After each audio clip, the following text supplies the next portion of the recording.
This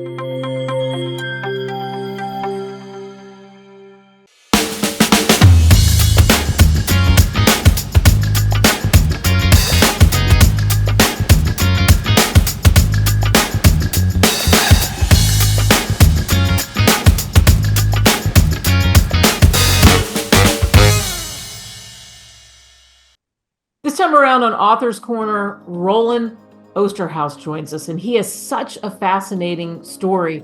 And his book is called Escaping the Network Marketing Maze. And it really is that. The title of his book, when it came across my desk, really hit me, because I'm thinking about the things that I'm seeing, and I know the things that he's seen and the things that he sees as well. This book is powerful. I only say this every once in a while, but this is absolutely a game changer. And there he is waiting to talk to us. And his background, so fascinating, grew up on a farm in Michigan, started off in his career selling insurance, and then it really exploded with multi-level marketing in the right company, the right situation. And he has some amazing nuggets of wisdom in this book and to share with us. So Roland, thanks for coming on. Thank you, Kate. I really appreciate this. Let's talk about your beginnings, because you heard me say that about the farm, and you were shy, you were introverted, but there were some things I bet you learned on the farm. Right, on the farm, you have to learn how to take care of things. You can't rely on somebody else all the time that's going to take care of the issues, so you have to think. You have to have your thinking working for you. But I was in a small school in Michigan, 16 in the class, and I was a farm boy. And farm boys did not have high self-esteem, for one thing. And let's put it right out there, I'm an introvert. And so as an introvert, farm boy, and then having the principal counselor also tell me before we graduated from the 9th grade, because that's as far as the system went, you don't amount to anything.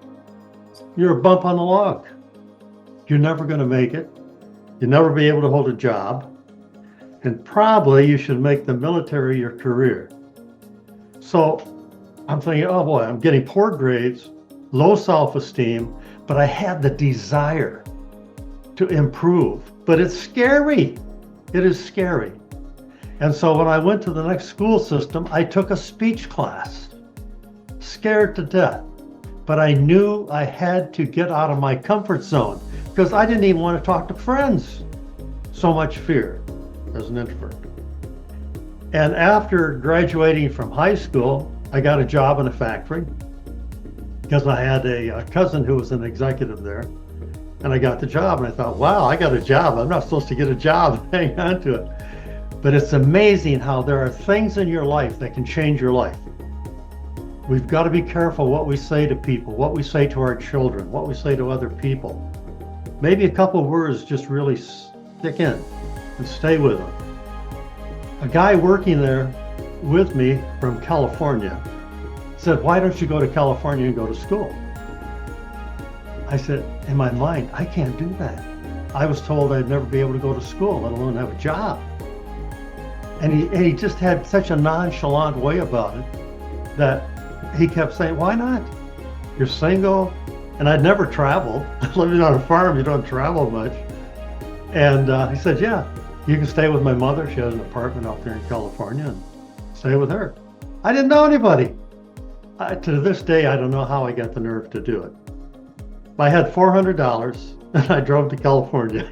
Of course, I couldn't stay any place on the way. I'd sleep in the car because I didn't have any money. But there really changed my life because I had to force myself to talk to people I didn't know.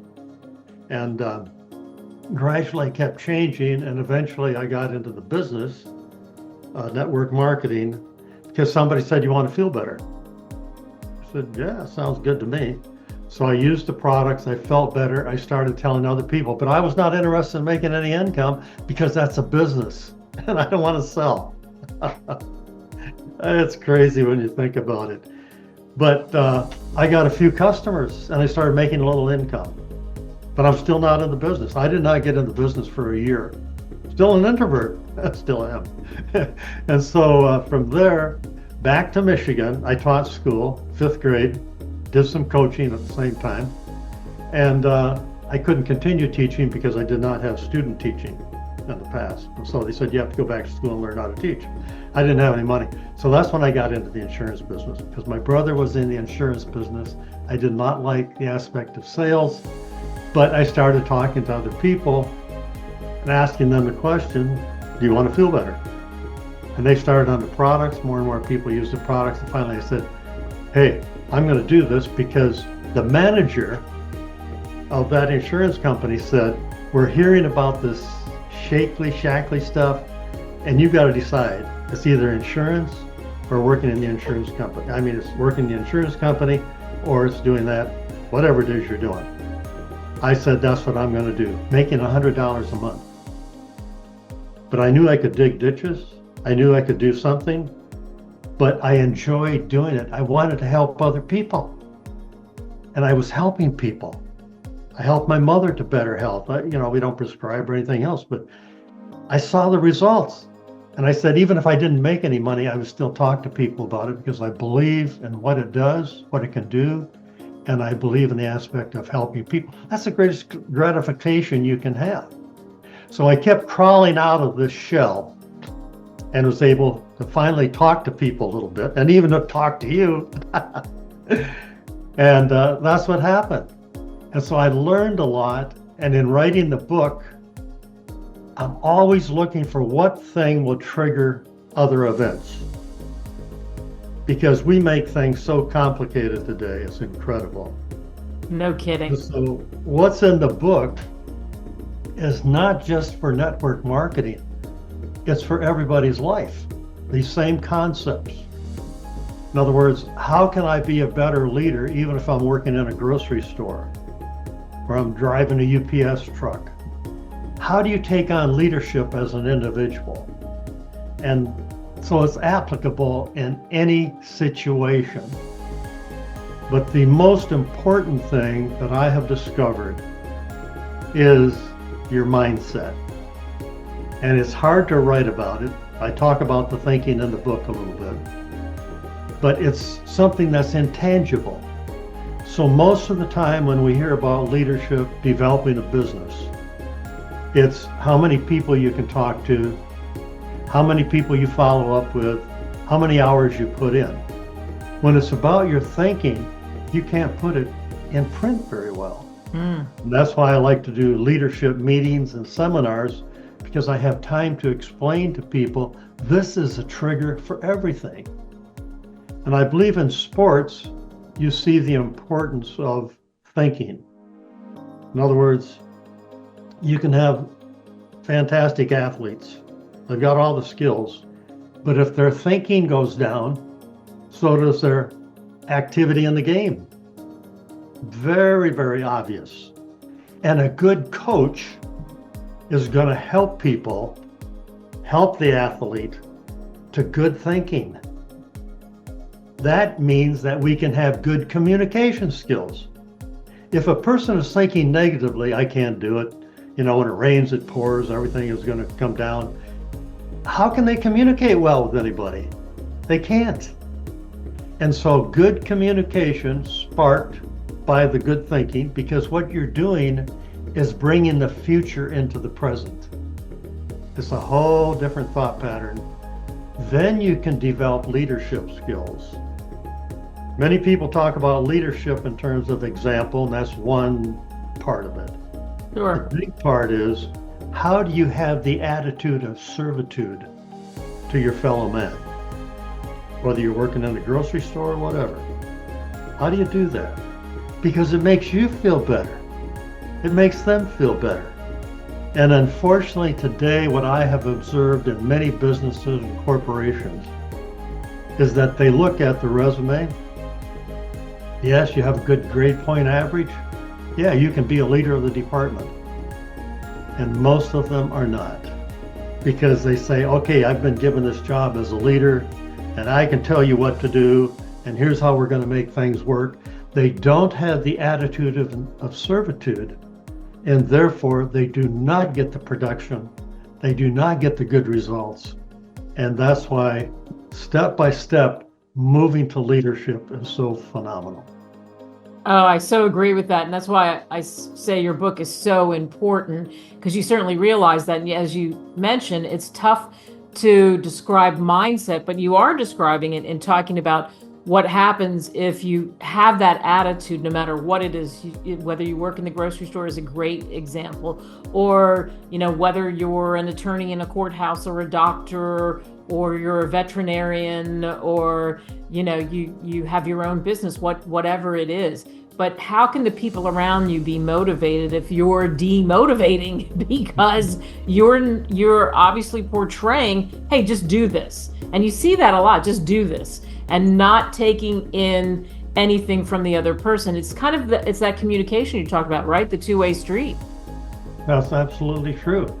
And so it's something that we should work on harder than anything else. As I tell people, how to do what you want to do, whether it's in business, be a better parent, whatever it is, that's the easy part. The hardest part is to get out of your comfort zone and change how you are talking to your kids. Change your thinking, first of all, as a parent. Because so many times parents reinforce the bad stuff. They say to the child, you always keep a messy room. You always do this. And the kid's good at it. The parent reinforces it every time. I can't believe it. Your room is a mess. Every single time when I walk past your room, it's a mess. And they're good at it. As a person who understands the thinking, it makes sense to catch them doing something positive and reinforce that. And I've experienced that many, many times. And it works so well. It makes parenting much easier. Think about it, Kate. When people hear that you have a teenager, many of them say, look out, problems are going to happen. Yeah. They try to reinforce it with me about my kids if they're teenagers. And that's the way many people are thinking. And think how unique you can be to be thinking different than most of the people in the world are. That's the other thing in changing your thinking. You've got to be okay being unique. Yeah, certainly that's true, but that for the individual, as you know, with your own life, look at the things that you experienced. If you weren't brave enough and didn't take that first step, even going to California, wow, that's crazy. When you think about it, the time that you were in, and it's like, okay, I'll sleep in my car, but you did it. So even though you were introverted, you got out of that comfort zone, and you said that a couple times. It is about being uncomfortable. We're not going to tell everyone everything about the book, because of course we want them to get it. You can get it for a song on Amazon or Barnes & Noble, so many other places. But escaping the network marketing maze. Tell us a couple of key things, and you have already, but tell us a couple of other key things you talk about in the book. And how we communicate, first of all, I got to get my thinking right. If I'm thinking that person is not going to be interested, I'm taking their time instead of I'm doing them a service. As part of changing your thinking, I'm doing them a service because I believe so much in what I have to offer them. So I am going to build a relationship with that person right away. Many people focus on their presentation. It looks good, it sounds good, everybody should be impressed with it. Well, that's outdated today. Since the pandemic, people are very cautious, they're afraid, and they don't trust anybody. So if I come in with a great presentation and I don't have the trust, I don't care how good it is. So therefore, I must have the right thinking. I'm going to make their day, not mine. I'm doing them a service, and I will start building a relationship with that person in 30 seconds. 30 seconds. And that's what I help people to learn how to do that, to change how you communicate. That's the beginning of the process of communication with them. So I'm going to talk to them as a friend. Now, many people say to me, okay, can you tell me what to say? I can tell you what to say. But if you don't have the right thinking, your voice tone is not going to be right. Many people who are insecure, they are not confident about what they're doing or going to do, their voice is kind of high. Yeah, that's good. I like it. So subconsciously, everybody picks up on it. In a matter of 12 seconds, people are trying to figure out, do I like you or not? 30 seconds, and I can start building that relationship with people, and we become friends. And here's the thing, Kate, people are looking to bond with people. That's what they want, because we've been isolated, and I want to bond, and I'm frustrated. I'm looking for a leader that can help me through the maze of life or whatever it is. Right. And therefore, I start building that relationship. So I don't talk about a presentation. I talk about them. I talk about their families. I talk about their grandchildren. We become friends. But there are a couple of things that must be done right away in 30 seconds. One is I have the right voice tone to become a friend, and I talk to them as a friend. So I call the guy, and maybe I've never met him before, and I say, John, is this John? Fantastic. People want compliments. People who want to present all the time don't give compliments. That's a compliment when I say, oh, fantastic, John. This is Roland Oosterhouse. I say it slowly. I mean, when you think about it, most people in businesses or whatever you call them, they say their name so fast you never pick it up. Even at a restaurant, you have to ask them twice, what was your name? So it gives value. It's a value when I give my name, and I'm with Shackley or whatever company I'm with. Excuse me. And I want to thank you for whatever. Or did you have good Thanksgiving? We talk about something else. We do not talk about what I'm marketing, what I have. We must continue building that relationship. And in 30 seconds, we must laugh together. When you laugh together, you bond with people. And so I'm going to say something that they're going to laugh about in 30 seconds. And so these are things that work.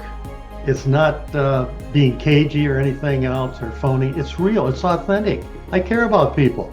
I want to talk to them. I want to find out about them. And they're most important to me. It's not what I have to offer is a service to them, but they are very, very, very important. I want them to know that. And so I started building that bond. And once you get that bond started, they want to be with you. You could give the worst presentation in the world and they still want to be with you.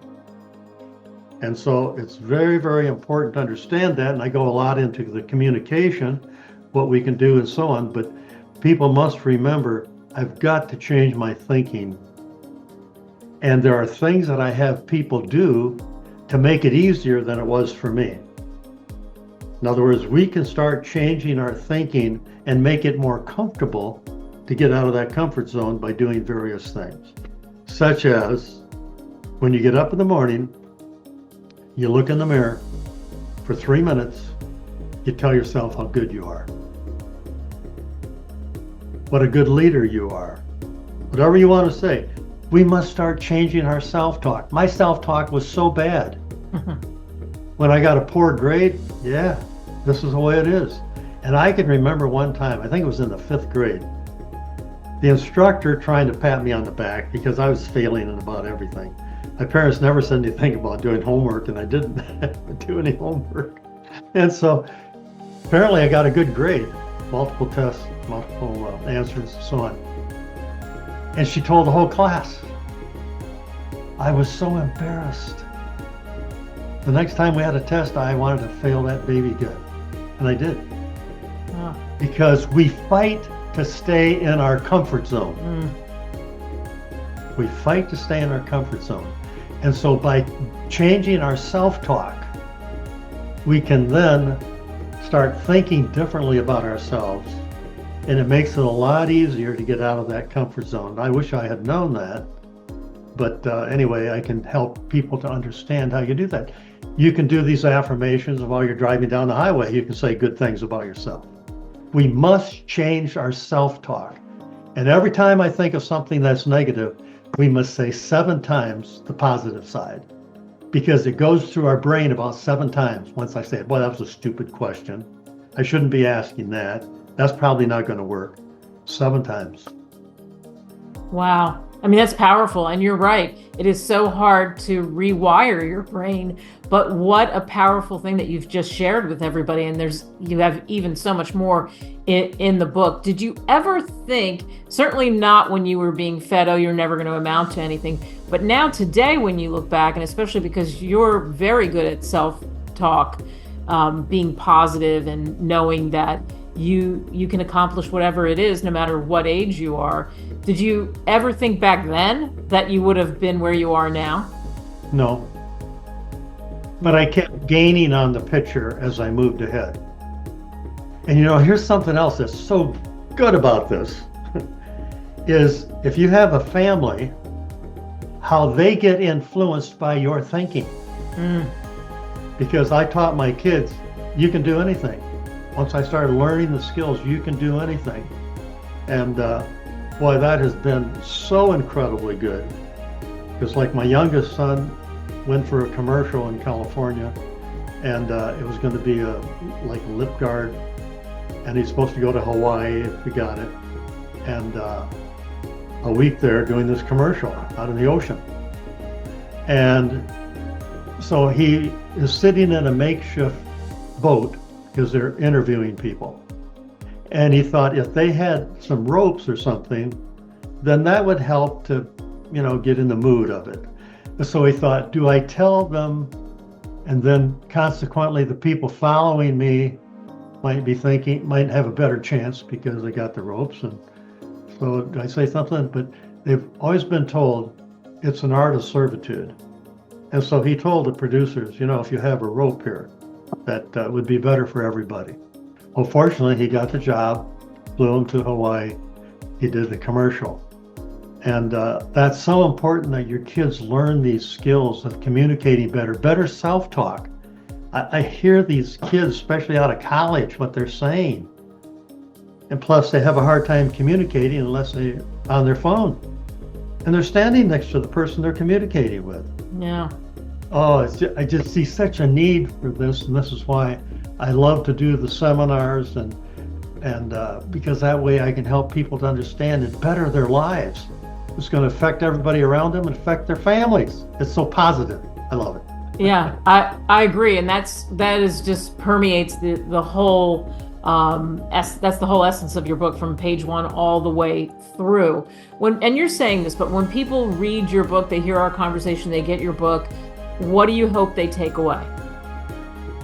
The comments that I get from people is that you were talking to me, because they can feel it, and that makes me feel very, very good, that they can start to comprehend the importance that they have for other people and what the things that they can do to better themselves, whether it's in business, family, working with your church, or whatever it is. There's a difference. And what happens, I love to get into this stuff too when I'm doing the seminars, is that you put out a certain energy that is attractive. And therefore it makes it much easier to bring in people into your business, whatever you're doing. If we don't have good energy, we repel people. And it could be people thousands of miles away. I mean, this is a whole different subject and so on, but it does happen. And when you're in that zone, as I call it, weird things happen. Like what I find is very weird. If I'm traveling a distance and I go into a rest area and I'm 10 feet from the door, men or women hold the door for me. And we must accept that we have this energy that affects everybody a great distance from us. But people are attracted to that energy. And so this is why once the people learn these steps, they say, it's incredible. I put in 1/3 of the time and I'm more productive. Wow. Because you're attracting people, you're doing a better job of communicating with people, you're doing a better job of leadership, and that is totally rewarding when people pick that up and start doing that. Yeah, absolutely. So as we said, you can get the book all over the place. Escaping the Amazon is the main. Amazon is the main. Yeah, Amazon's always the main thing. You can get the book there, of course, and there it is, right there, Escaping the Network Marketing Maze. Roland Oosterhouse, thank you so much. Thank you, Kate. Enjoyed it. I did too.